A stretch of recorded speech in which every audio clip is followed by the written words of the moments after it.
Evio.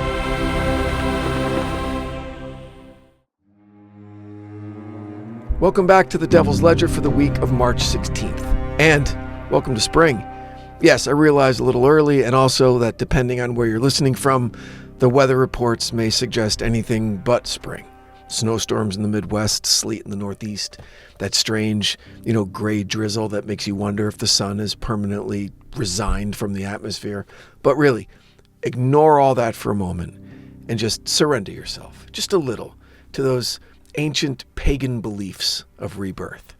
Because long before department stores started selling pastel candy and plastic eggs, spring was a season of ritual, a season of renewal.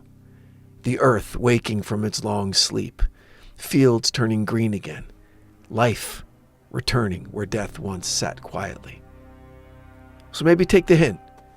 Clean out your closet, open the windows, throw away the shirt you've been, meaning to fix since 2019. And while you're at it, maybe take a chance on a new version of yourself.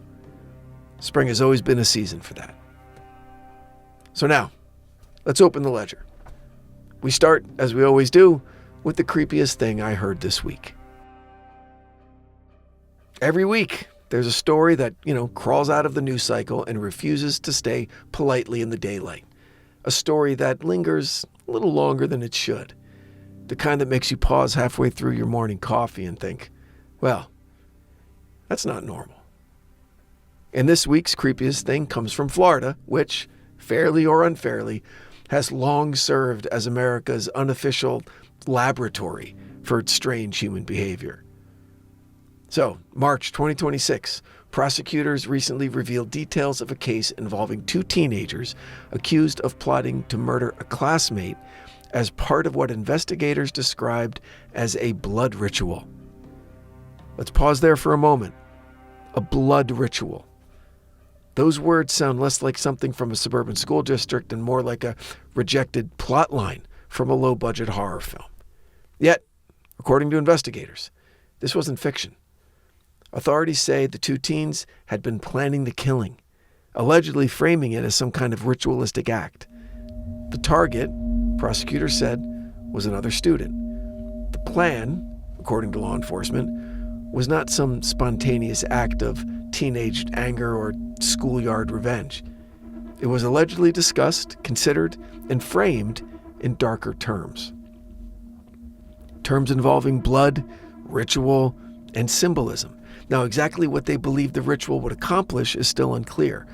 Ritual violence has appeared throughout history in various forms, but it's often tied to superstition or identity or that misguided belief that symbolic acts can grant power or belonging or transformation. But what made this story feel especially unsettling wasn't just the alleged plot itself.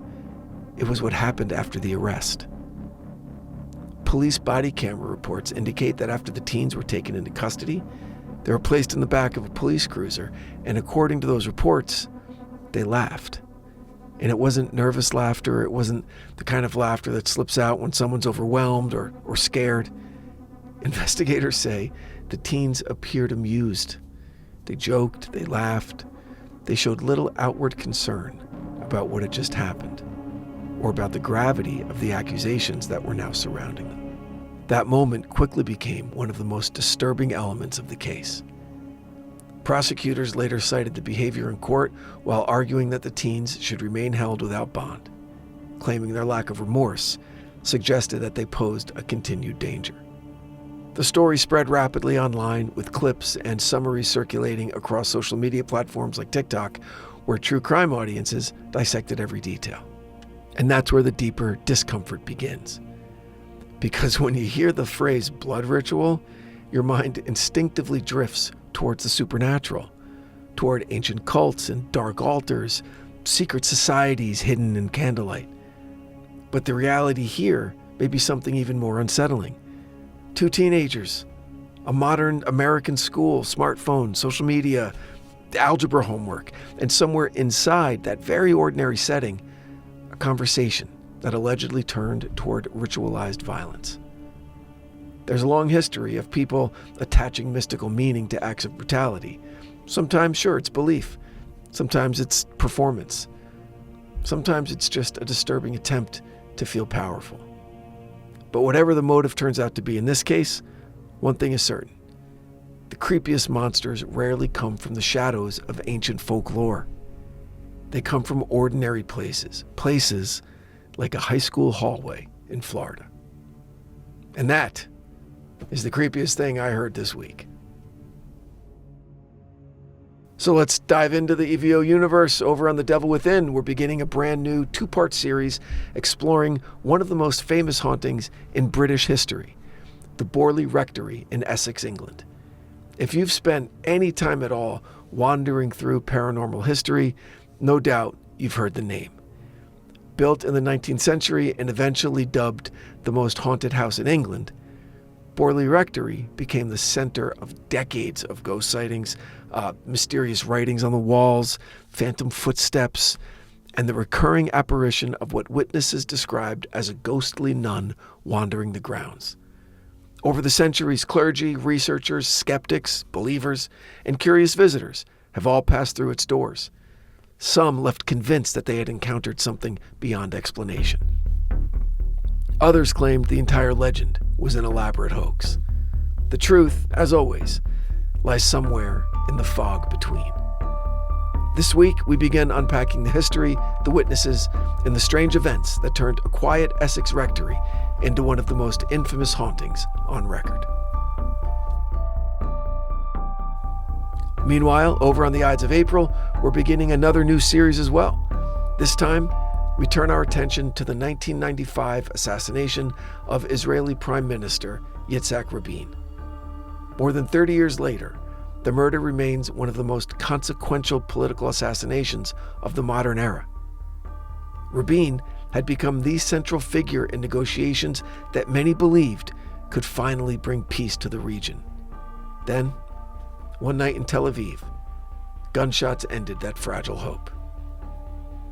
In this series, we'll explore how it happened, the unanswered questions that still linger decades later, and the lasting impact of a moment that reshaped the politics of the Middle East and perhaps altered the course of history.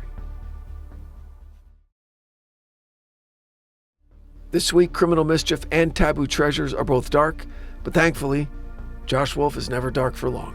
His daily podcast journal, Finding Me, continues to offer listeners something rare in the modern world: honesty. Every weekday, Josh sits down and shares the small victories, the awkward realizations, and the sometimes uncomfortable work of trying to become a better version of himself. It's part therapy, it's part philosophy, it's part stand-up comedy, confession booth, whatever he's talking about: family, aging, personal growth, or maybe just the simple, strange absurdities of everyday life. Either way, Josh manages to give us something that we could all use a little more of: some honest perspective. And finally, this week in horror, we have really a fascinating new film. It's called Undertone. Undertone is a Canadian horror movie from 2025, written and directed by Ian Towson. It's his directorial debut. The film stars Nina Kiri as Evie, who plays the host of a paranormal podcast, who plays the skeptic opposite her believer co-host Justin. Now, when Evie moves back home to care for her dying mother, the two begin receiving recordings from a married couple experiencing strange and unexplained noises inside their own house. And what follows is a slow descent into fear and paranoia. But here's the really interesting part. Almost none of the characters appear on screen. Evie and her mother are the only people that we actually see. Everyone else exists only as voices, recordings, phone calls, audio messages, which means the entire horror of the film is built entirely through sound design. And if you happen to enjoy horror that creeps slowly into your imagination rather than screaming directly into your face, Undertone might be worth adding to your watch list. So we're closing the ledger for the week. We'll see you across the Evio universe. Until then, if you enjoy what we're building here, make sure you follow or subscribe to the shows that you love, or all of them. Leave us a 5-star review, share the episodes with a friend who appreciates a good mystery or a good story or a good scare. You could follow along on our social media and keep up with everything happening across the Evio universe. could also check out our YouTube page. Because here at Evio Creative, the stories never really stop. They just move from one corner of our little universe to another. And we'll see you there. The Devil's Ledger is an Evio production recorded live at Bel Air Studios in Los Angeles, California. For The Devil's Ledger, I'm your writer and host, Brandon Morgan.